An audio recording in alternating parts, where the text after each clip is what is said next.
안녕하세요. 오늘도 서현살롱을 찾아주셔서 감사합니다. 대학생 딸을 둔 40대 엄마예요.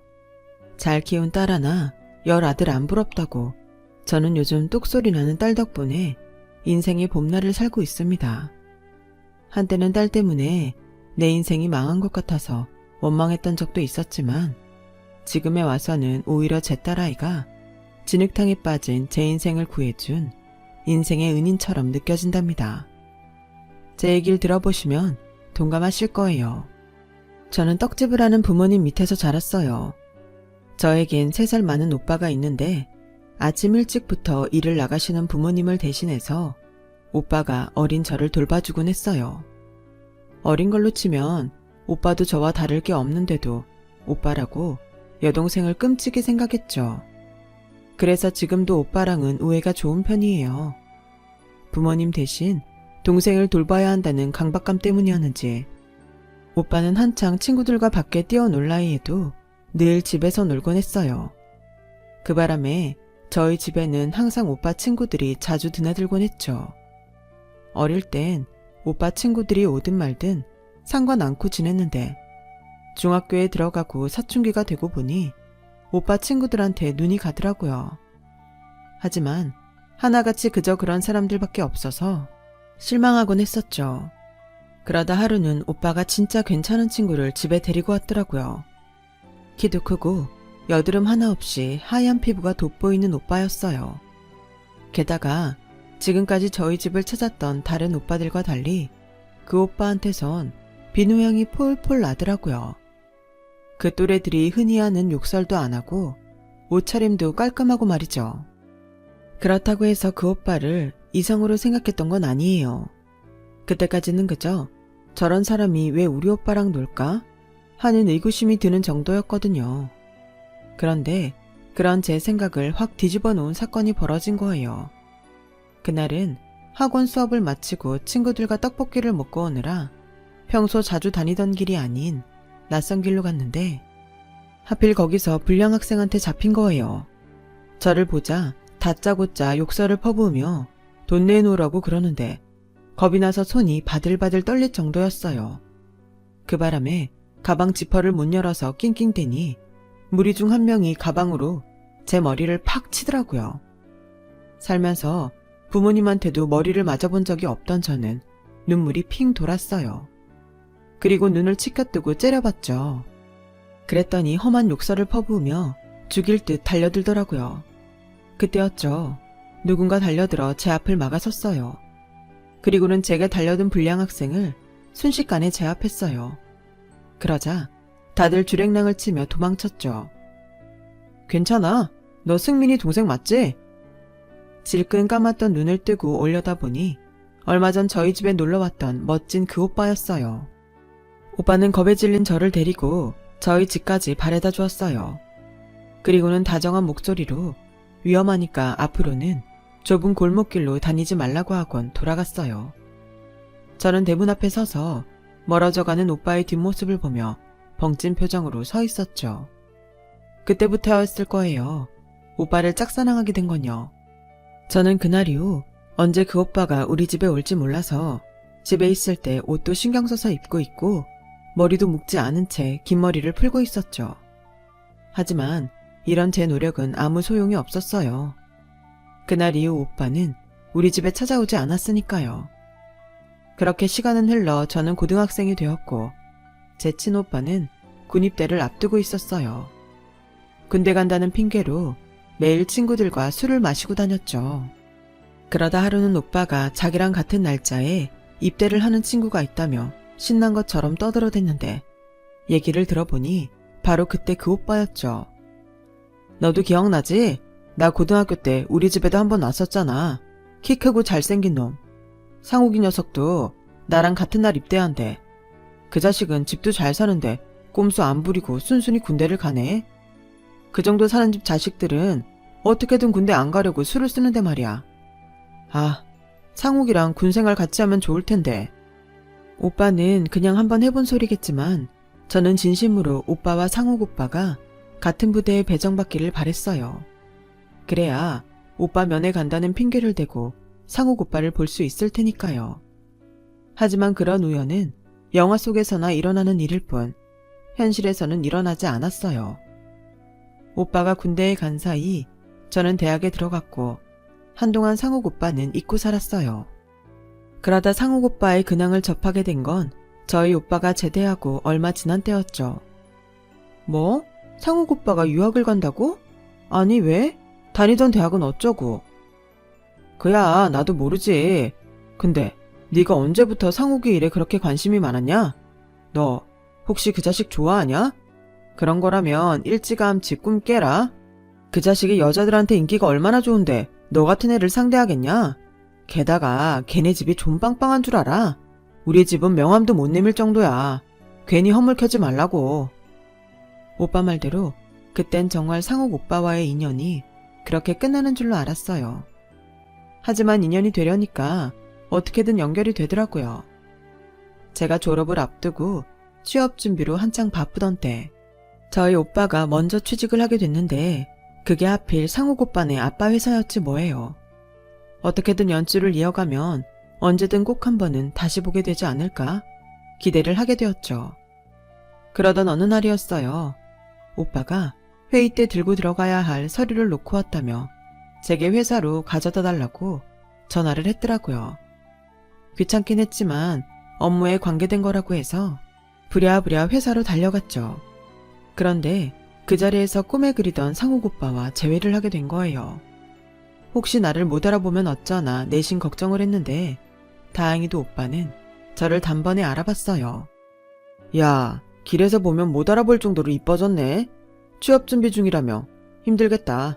언제든 머리 식히고 싶으면 전화해. 오빠가 드라이브도 시켜주고 맛있는 것도 사줄 테니까. 그러면서 제가 전화번호를 찍어줬어요. 그 모습에 저희 오빠는 불편한 기색을 보였지만 딱히 뭐라 하진 않더라고요. 그 일을 계기로 상욱 오빠와 따로 만날 수 있었어요. 취업 합격 소식도 상욱 오빠랑 같이 밥을 먹다가 알게 되었고요. 취업에 성공하자 알터니가 빠진 것처럼 홀가분해진 저는 전보다 자주 상욱 오빠랑 연락을 주고받았고 자주 만나다 보니 자연스레 연인 사이로 발전하게 되어버렸어요.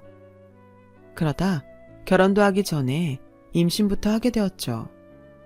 임신 사실을 확인하곤 부모님께 어떻게 말을 해야 하나 걱정을 하는 저와 달리 상욱 오빠는 담담한 표정이었어요. 어차피 결혼할 사이인데 애 좀 먼저 가진 게 무슨 대수냐면서요. 안 그래도 아버지 돌아가시고 집안에 안 좋은 일만 생겨서 엄마가 많이 힘들어하셨는데 잘 됐네. 이럴 때 손주라도 안겨드리면 힘나시지 않겠어? 그건 오빠 생각이지. 여자인 난 입장이 다르다고. 어머님이 결혼 전에 애부터 만들어 온 며느리를 좋아하시겠어? 우리 부모님은 또 어떻고. 우리 엄마는 걱정 안 해도 돼. 너 미워하지 않게 내가 알아서 잘 말씀드릴 테니까. 낙관적인 미래만 생각하는 오빠를 보면서 오히려 더 걱정이 됐어요. 그런데 제 걱정과 달리 양가 부모님이 임신 사실을 두고 크게 나무라지 않지 뭐예요. 오히려 크게 화를 낸 건 생각지도 않았던 제 오빠였어요. 야, 이 기집애야, 너 정말 상욱이랑 결혼할 생각이야? 정말이냐고. 왜? 하면 안 되는 이유라도 있어? 오빠는 차마 입 밖으로 꺼내지 못한 말을 힘겹게 삼켰어요. 그리고는 걱정스런 표정으로 말했어요. 내가 오빠로서 하는 말인데 세상에 아빠랑 오빠 빼곤 남자는 믿으면 안 돼. 다 늑대고 거짓말쟁이들이라고. 내 말 무슨 뜻인지 알겠어? 다 널 위해서 하는 말이니까 나중에 날 원망이나 하지 말아라. 오빠는 알쏭달쏭한 말을 남기고는 한숨을 푹 쉬며 방으로 들어갔어요. 당시 상욱 오빠는 돌아가신 부친을 대신해 회사를 이끌고 있었는데 회사에 인맥이 없던 터라 제 오빠를 수족처럼 부리고 있었어요. 아무리 친구지만 상사로 모시며 지내다 보니 안 좋은 모습도 목격하고 자존심 상하는 일도 많았을 거예요. 그러니 오빠 입장에서 그런 친구와 가족이 된다는 건 더더욱 불편한 일이었겠죠. 오빠 상황을 생각하면 안 됐긴 했지만 당시엔 오빠 마음까지 헤아려 줄 만큼 저한테 여유가 없었어요. 오빠의 걱정에도 불구하고 저는 결혼식을 올렸고 혼자 되신 지 얼마 안 된 시어머니를 모시고 시댁에서 신혼생활을 시작하게 됐어요. 몇 년 전 딸을 시집 보내고 이듬해 남편까지 떠나보낸 어머님은 모처럼 집안의 식구가 늘자 이제야 좀 집에 사람 사는 분위기가 난다시며 무척이나 좋아하셨어요. 저한테 엄마랑 딸처럼 같이 쇼핑도 다니고 집안도 갖고 가자고 하셨어요. 그땐 그 말씀이 무슨 뜻인지 몰랐는데 남편이 귀띔을 해줘서 알게 됐어요. 제게 회사를 그만두란 소리라는 걸요. 당신도 봐서 알겠지만 우리 집 돈줄은 우리 엄마야. 원래 우리 회사가 외할아버지 거였거든.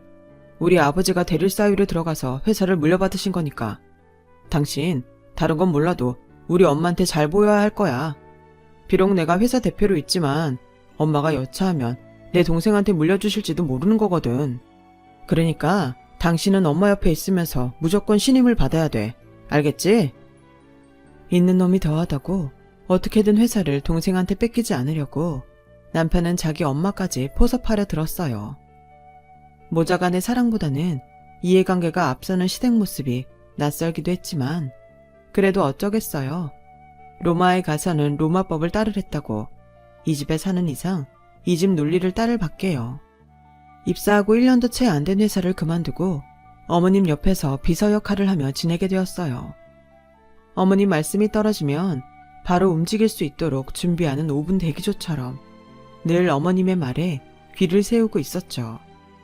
대부분의 스케줄은 백화점 쇼핑이나 전시회 관람, 집안 꾸미기가 주였어요. 남들 보기에 팔자 좋은 사람들이나 가능한 생활 패턴이었죠. 하지만 온전히 누리는 입장이 아니라 옆에서 서포트하는 입장으로서는 그리 편하지만은 않았어요. 말 한마디를 할 때도 시시각각 변하는 어머님 기분을 맞춰가며 해야 했고 제 개인적인 계획은 하나도 세울 수 없었거든요. 심지어 메뉴조차 어머님 뜻대로 정하는 바람에 한창 먹고 싶은 게 많았던 임신 초기에는 많이 힘들었어요. 결혼을 한 이듬해 저는 딸을 낳았어요. 어머니는 이제 막 태어난 소녀딸을 위해 벌써부터 학업 계획을 세우셨죠. 꽤 실력 있는 보모까지 집에 들여서 말 그대로 조기 교육을 시작했어요. 아직 말도 못하는 젖먹이 애한테 무슨 필요가 있을까 싶은 것에도 어머님은 엄청난 돈을 투자하셨죠. 내 보기엔 돈지랄에 가까운 거였지만 그렇다고 입 밖으로 내뱉진 않았어요. 자식은 은연중에 부모를 닮는다고 저보다 1년 먼저 출산을 한 시누이도 어머님과 다를 바 없더라고요. 어머님이 고용한 유모를 만나보고는 얼마나 부러워하던지 순간 시누이 얼굴에서 시어머니를 봤네요. 올케 언니는 좋겠다. 우리 엄마처럼 필요한 걸 다 직접 해주는 시어머니를 만나서. 우리 시어머니는 애한테 먹는 거나 챙겨줄 줄 알지? 교육적은 완전 꽝이거든요. 오죽하면 내가 산후조리도 온전히 못하고 보모 찾느라 전화통에 불이 나도록 전화를 해댔겠어요. 언니, 정말 복받은 줄이나 아세요.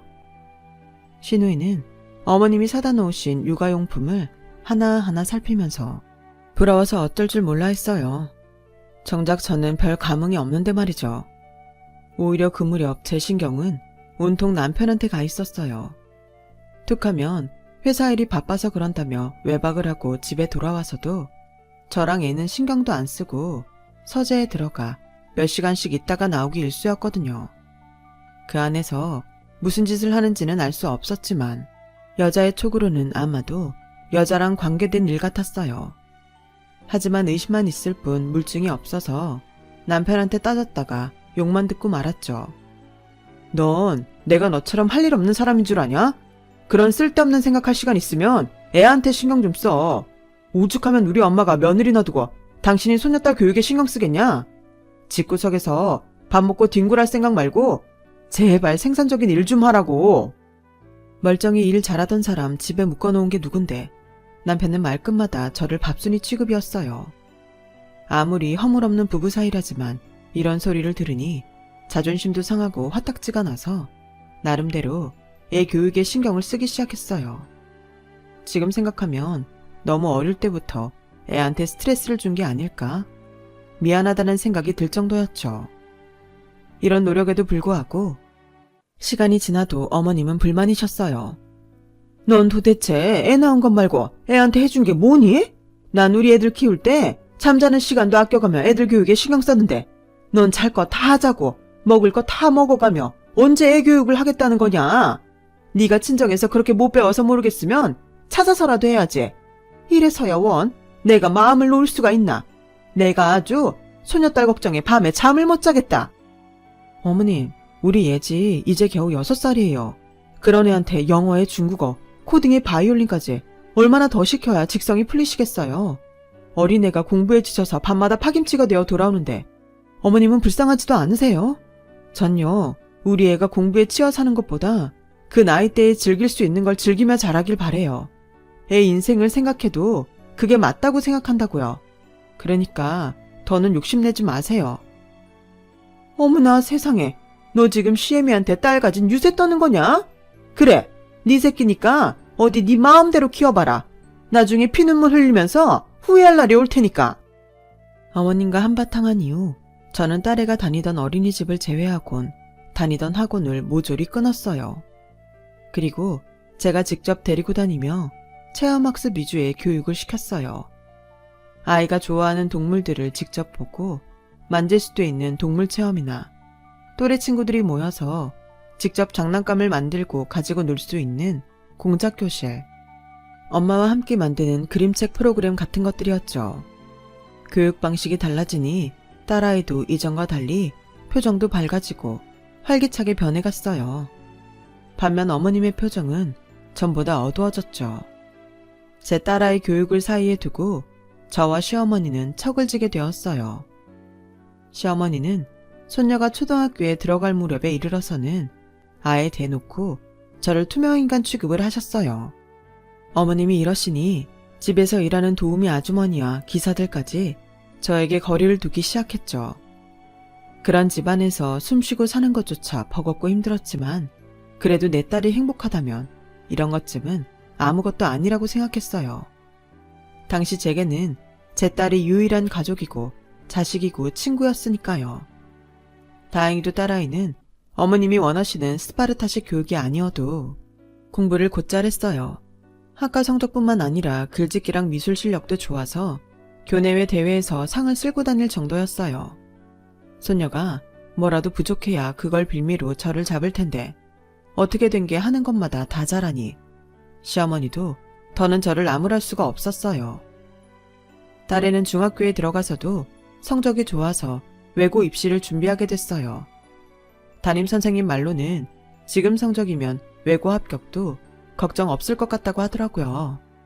그러니 어머님도 손녀딸 교육에 대해서는 할 말이 없었죠. 그렇다고 제 교육 방식을 인정하신 건 아니고 제가 삐끗할 날만 호시탐탐 노리고 있었던 거였어요. 제가 딸아이한테 집중하는 사이 남편은 밖에서 딴짓거리를 했어요. 퇴근하고 돌아오는 남편한테서 여자 향수 냄새가 자주 났고 와이셔츠에 여자 립스틱으로 보이는 자국들이 종종 묻어오기 시작했거든요. 전처럼 물증 없이 남편을 추궁했다간 오히려 내가 당하게 될까봐 이번에는 증거부터 착실히 모으기로 했어요. 그런데 하필 그때 안 좋은 일이 터졌지 뭐예요. 뭐? 우리 오빠가 공금횡령을 했다고? 그럴 리가 없어. 당신도 잘 알잖아. 우리 오빠가 그런 짓을 벌일 만큼 강 큰 사람이 아니라는 걸. 혹시 당신이 잘못한 거 아니야? 나도 하도 기가 막혀서 담당자한테 몇 번이나 확인했어. 네 오빠가 빼돌린 회사 돈이 자그마치 5억이야 5억. 믿는 도끼에 발등 찍힌다고? 내가 지한테 얼마나 잘해줬는데 이렇게 사람 뒤통수를 쳐? 설마 너도 한통속인 거 아니야? 여보, 그걸 말이라고 해? 암튼 나 이번 일은 그냥 못 넘어가. 네 오빠 공금횡령으로 고발하고 제값 톡톡히 치르도록 할 테니까 너도 그런 줄 알고 있어. 남편은 단단히 작정한 사람처럼 법적 책임을 묻겠다고 했어요. 상황이 이렇게 되자 저도 가만히 있을 수는 없어서 오빠를 찾아갔어요. 오빠는 죽어도 자기는 그런 짓을 벌인 적이 없다고 분통을 터뜨렸어요. 올케 언니도 억울하다며 제 손을 잡고 한참이나 하소연을 하더라고요. 그 모습을 보니 뭔가 잘못된 게 분명하다는 생각이 들었지만 오빠가 저지른 일이 아니라는 사실을 밝힐 뚜렷한 증거가 없었어요. 오히려 오빠가 했다는 정황 증거만 속속 나올 뿐이었죠. 그런데 안 그래도 오빠 일로 신경 쓰느라 머리가 복잡한 제게 기가 막힌 일이 벌어진 거예요. 니들 갈라서라. 다른 건 몰라도 우리 집 곳간에 손대는 것들하고는 더는 사돈 맺고 살 수 없다. 애미 너도 양심이 있다면 내 집에서 더는 살 수 없지 않겠니? 어머님, 그게 무슨 말씀이세요? 이이랑 헤어지라뇨. 저희 오빠 일로 심렵게 쳐드린 건 정말 죄송해요. 하지만 그런 일로 저희 보고 이혼하시라는 건 받아들일 수 없어요. 우린 이혼할 생각 없다고요. 그러자 남편이 끼어들었어요. 아니, 난 어머님 말씀에 동의해. 나 더는 당신 집안이랑 얽히기도 싫고 당신 얼굴만 봐도 화가 치밀 것 같거든. 그러니까 받아들여. 순순히 이혼 서류에 도장 찍으면 위자료 명목으로 당신 오빠가 횡령한 5억 무마해 줄게. 소송도 취하하고 대신 예지는 놓고 당신만 나가. 예지는 내가 키울 거니까. 혹여 예지 문제로 법정 소송까지 불사하겠다면 위자료는 없어. 당신 오빠가 해먹은 5억 토해내고 법적 책임까지 져야 할 거야. 말도 안 돼요. 당신도 알잖아요. 우리 오빠 짓이 아니라는 거. 그리고 나 예지 없이는 못 살아요. 위자료 안 줘도 되니까 예지는 내가 데리고 갈 거라고요. 그때였어요. 2층 난간에 서 있던 딸이 굳은 표정으로 그러는 거예요. 싫어. 난 가난한 엄마랑은 못 살아. 그냥 아빠랑 할머니랑 여기서 살래. 나갈 거면 엄마 혼자 나가. 그 말에 하늘이 무너지는 것 같았어요. 다른 사람도 아니고 어떻게 내 딸이 이럴 수 있는지 믿어지지가 않더군요. 그래, 우리 예지가 똑똑하구나. 돈 한 푼 없는 빈털터리 엄마가 널 위해 할 수 있는 게 있겠니? 괜히 귀한 내 손녀 고생만 시킬 뿐이지. 애미야, 예지 말 들었지? 당장 짐 싸서 내 집에서 나가거라. 그렇게 저는 시댁에서 쫓겨났어요. 남편에 대한 배신감은 참을 수 있었어요. 하지만 딸아이한테 받은 배신은 정말 깊은 상처를 남겼죠. 남편은 이혼하고 3개월도 안 돼서 재혼을 했고 저는 친정집으로 돌아와 방에 틀어박혀 지냈어요. 오빠는 자기 때문에 동생이 이혼을 당했다는 사실에 미안해서 고개도 못 들었어요. 친정 부모님도 안타까운 마음뿐이셨죠. 그렇게 몇 달을 방 안에서 식음을 전폐하고 있는데 하루는 올케 언니가 제 방으로 들어와 그러더라고요. 아가씨, 예지 오늘 미국으로 유학 떠난대. 지 새엄마랑 같이 간다나 봐. 이번에 떠나면 언제 올지 모르는데 공항에라도 나가보지 그래? 그이가 동창한테 물어서 출국 시간 알아본다고 했으니까 옷부터 갈아입자. 마지막일지도 모르는데 자식을 이렇게 보낼 수는 없잖아. 마지막이라는 그 말에 저도 모르게 몸이 먼저 움직였어요. 그리고 올케 언니와 함께 서둘러 공항으로 향했어요. 출국장 근처에서 한참을 기다리다 보니 저 멀리 딸애가 걸어오는 게 보였어요. 딸의 이름을 부르려는 그때 딸애가 누군가를 향해 엄마라고 부르며 달려가더라고요. 딸애가 달려간 쪽을 보니 낯익은 여자가 보였어요. 바로 남편의 비서였죠. 비서는 제 딸과 팔짱을 끼고는 다정히 걸어갔어요. 그 모습을 보니 남편과 헤어지던 날 딸애가 했던 말이 불현듯 떠올랐어요. 가난한 엄마는 싫다던 그 말이요. 순간 온몸에 피가 끓어오르는 기분이 들더군요. 그래, 적어도 내 자식 앞에서 당당히 설 수 있게 제대로 살아보자. 그런 생각이 들고 나니 더는 지체하고 있을 수가 없었어요. 하지만 경력 단절 기간이 길어서 저를 받아줄 회사도 없고 빈몸으로 이혼을 했기에 장사할 미천도 없었어요. 그때 떠오른 게 부모님 떡집이었죠. 예전처럼 떡을 사먹는 사람도 드물고 명절 때나 반짝하는 매출로는 가게세 내기도 힘든 형편이라 가게 문을 닫을 생각 중이셨거든요. 아빠, 나 좀 도와주세요. 내가 인터넷으로 팔아볼 테니까 아빠가 떡 좀 만들어주세요. 딱 3개월만 나 믿고 도와주세요. 아빠는 간절한 딸의 모습에 거절을 못하고 도와주시기로 했어요. 대학에서 마케팅을 전공하고 회사에서 하던 것도 그쪽 일이라 오랜만에 솜씨를 발휘하려니 떨리더라고요. 하지만 더는 물러설 곳이 없다고 생각하니 정신이 바짝 들었어요. 인터넷 판로를 만들고 SNS에 홍보 계정을 만들어 본격적으로 홍보에 나섰어요. 소비층을 분석해서 맞춤형 제품 생산에도 신경 썼죠. 포장 케이스와 맞춤형 스티커로 다른 떡집들과 차별화를 했더니 슬슬 주문이 들어오기 시작하더라고요. 처음엔 맘카페를 중심으로 입소문이 퍼져서 어린이집 생일 간식으로 주문이 많이 들어왔어요.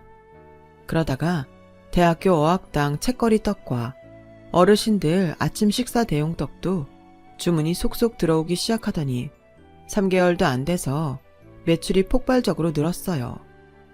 이 정도 매상이라면 가게를 접을 이유가 없었죠.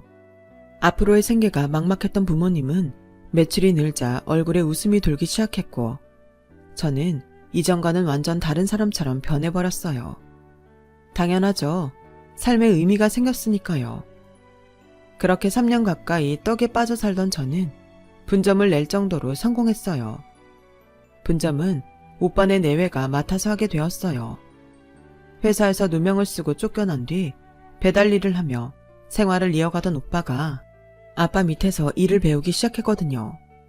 아직은 혼자 힘으로 떡집을 운영할 정도는 안 돼서 2호점은 판매를 위주로 하는 매장으로 꾸몄어요. 오빠가 어느 정도 실력을 갖추면 그때 자체적으로 떡을 만들기로 했죠. 한때 눈앞이 캄캄할 정도로 모든 걸 다 잃었던 우리 집 식구들은 언제 그런 일이 있었냐는 듯 다시 살아났고 이제 남의 눈치 안 보고 살 정도는 벌게 되었어요. 그렇게 모든 게 제자리로 돌아간 어느 날 낯선 번호로 전화가 왔어요. 딸이었어요. 한국에 들어왔다며 나를 만나고 싶다고 하더군요. 딸아이한테 당당한 모습을 보여줄 기회가 왔다 싶었어요. 그래서 백화점에 들러 멋진 옷도 사입고 약속 장소로 향했죠. 저를 보자마자 딸은 아이처럼 제게 달려들어 끌어안았어요. 그리고는 펑펑 울더라고요. 딸아이를 달래곤 얘기를 들어보니 그동안 제가 딸아이를 오해했다는 걸 알게 되었죠. 당시 중3이던 딸은 아빠가 비서랑 바람을 피우고 있다는 걸 눈치채고 있던 차에 제가 빈손으로 이혼을 당하자 자기라도 이 집에 남아서 재산을 물려받아야겠다고 생각했대요. 엄마한테 말 안 한 거는 미안해. 하지만 그때는 비밀로 할 수밖에 없었어. 앞으로 어떤 일이 벌어질지 나도 몰랐으니까. 딸애는 안방을 차지한 비서한테 꼬박꼬박 엄마라 부르며 환심을 샀고 그런 모습에 남편과 시어머니는 딸애한테 의심을 품지 않게 되었죠.